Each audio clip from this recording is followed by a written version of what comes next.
Hello, I'm Graham Fitch and I'm bringing you this video demonstration on practicing using a variety of different speeds from Steinway Hall in London. And this complements my article in Pianist Magazine issue 78. Now, I think we all know the value of slow practicing. We appreciate that we need to practice slowly when we're starting to learn a piece because we simply can't play it at speed yet.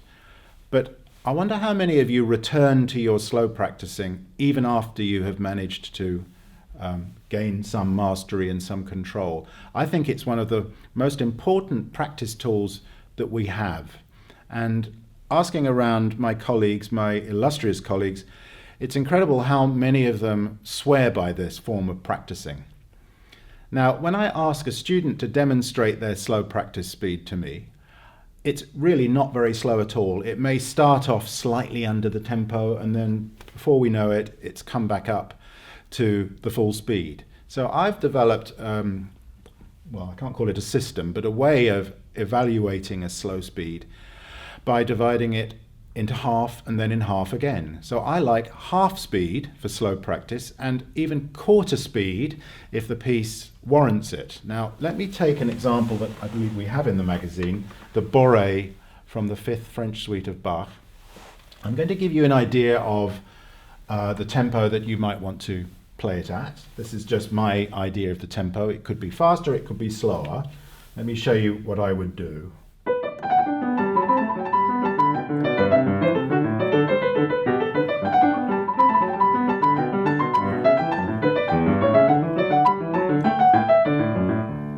Now for practicing, I would take the half speed.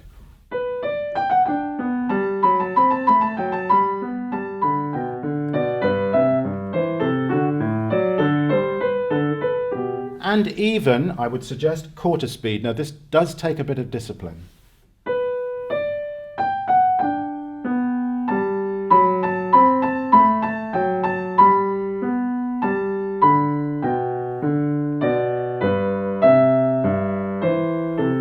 So on.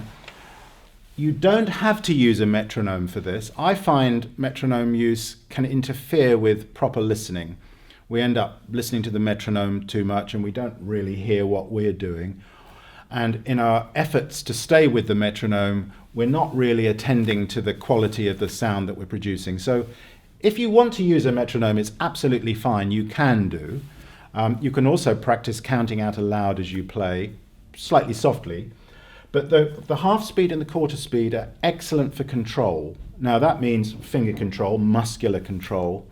Also for listening. And if I'm going to play that piece from memory, it really does tell me how well I know it. If I can manage it at a quarter speed from memory, then I can be pretty sure that I know all the atoms and the molecules that make up the organism, which basically is what slow practice does for us. It's both technical and it's perception. In other words, how do we really know every single note? Have we really attended to the sound of every single note in its big context? Now I'm going to show you something that is the opposite of that, which is practicing a slow piece fast. Now you may feel that this is a little bit like drawing a moustache on the Mona Lisa, to take something that's supposed to be full of serious emotion and to speed it up. But what this does, it's quite wonderful what this can do for you. I've noticed with slow pieces that they tend to get slower and slower and slower. They tend to lose their pulse. Let me just show you the beginning of the Pathétique Sonata, which I've heard countless times in this type of a way. You hear the first chord, and then at some time later, you hear this, and then at some time later, this happens, then there's a break in the sound, and then this, and I fail to hear a rhythmical thread that links all those sounds together. It's very difficult to feel that if we get too slow. So what I suggest doing is to up the tempo for practice purposes, obviously. Let me show you what that might sound like if I increase the tempo.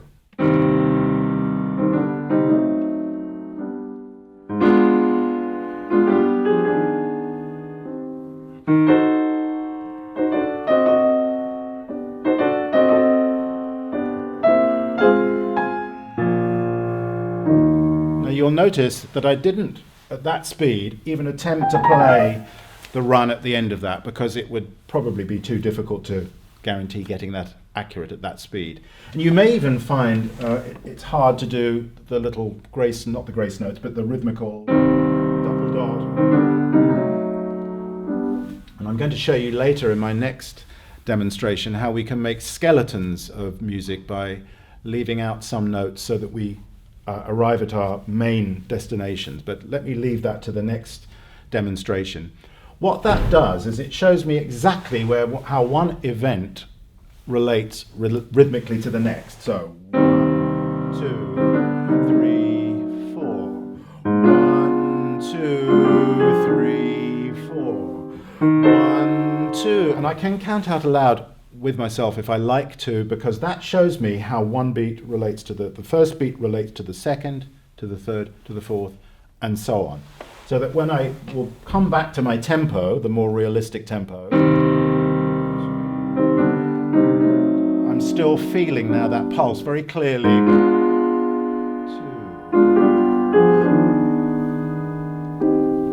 And that keeps the slow piece very contained. Let me give you one other example of that. The D minor Fantasy of Mozart, when we get to this section.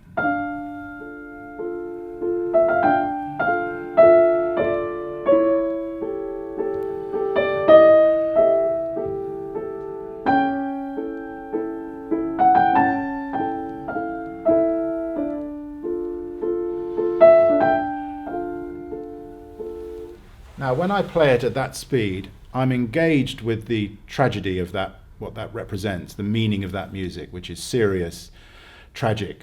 It's to do with, I can hear the panting in the left hand, and I can hear the wailing in the right hand.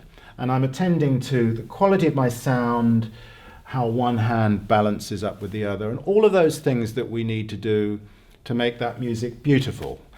In the practice room, I might occasionally resort to this, which is where I take that passage and I play it deliberately faster for the purposes of shrinking it.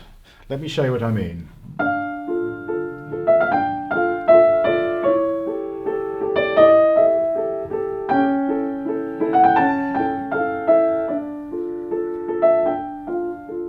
Now, what I find that I gain from that is the feeling of the progression of the harmony, starting with this harmony,